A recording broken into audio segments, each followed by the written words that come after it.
ஏன் இந்திரனை யாரும் வழிபட மாட்டேங்கிறீங்க? ரியல் இந்திரனை வந்து காம கொடூரனா மாத்தி அடுத்த வீட்டு பெண்களுக்கு ஆசைப்படுறவனா காமிச்சு வரும்போதெல்லாம் வீட்டில் இருக்க பெண்களை வந்து ஆசைப்படுவான், முனிவர்களுடைய மனைவிகள் எல்லாம் ஆசைப்படுவான்லாம் சொல்லி விட்டு என்னது இது?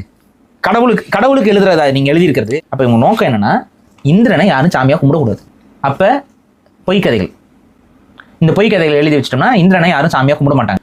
சரி, இந்திரனை சாமியா கும்பிடுறதுக்கான காரணங்கள் இருக்கும்ல, அந்த காரணங்களை அப்படியே அவனை வில்லனா மாத்தி விட்டுறது. இலங்கையில அதிபதியா இருந்திருக்காப்ல, மேகத்துல இருந்து மழையை வந்து பெய்ய வைக்கிறதுக்கு உதவி செஞ்சிருக்காரு. ஓப்பன் சொன்னா கிளைமேட்டை வந்து எப்ப மழை பெய்யும், எப்ப வந்து விவசாயம் செய்யணும், எந்த டேட்ல வந்து விவசாயம் பண்ணணும், இது எல்லாத்தையும் தெளிவாக தொகுத்து நமக்கு வழங்கியவர் வந்து இந்திரனா தான் இருக்கணும். ஃபார் எக்ஸாம்பிள் இன்னைக்கு நம்ம கிட்ட கேலண்டர் இருக்கு, அதை வச்சு ஈஸியா பண்றோம்ல, அதே மாதிரியான விஷயங்களை இந்திரன் அன்னைக்கு செஞ்சிருக்கணும். அதன் மூலமாக விவசாய மக்கள் எல்லாம் இந்திரனை வந்து வழிபட தொடங்கி. அதனால தான் தமிழ்நாட்டுடைய மிகப்பெரிய விவசாய சமூகமாக இருக்கக்கூடிய தேவேந்திர குல வேளாளர்கள் தங்களை தேவேந்திரனுடைய குலத்தை சார்ந்தவர்கள்னு சொல்லி விவசாயத்தோடு முதன்மையானவர்கள் நாங்கள்னு ஒப்பிட்டுக்கிறாங்க. பரவாயில்ல, அந்த செயின் இன்னும் வச்சிருக்காங்க. அப்படி புரியுதா?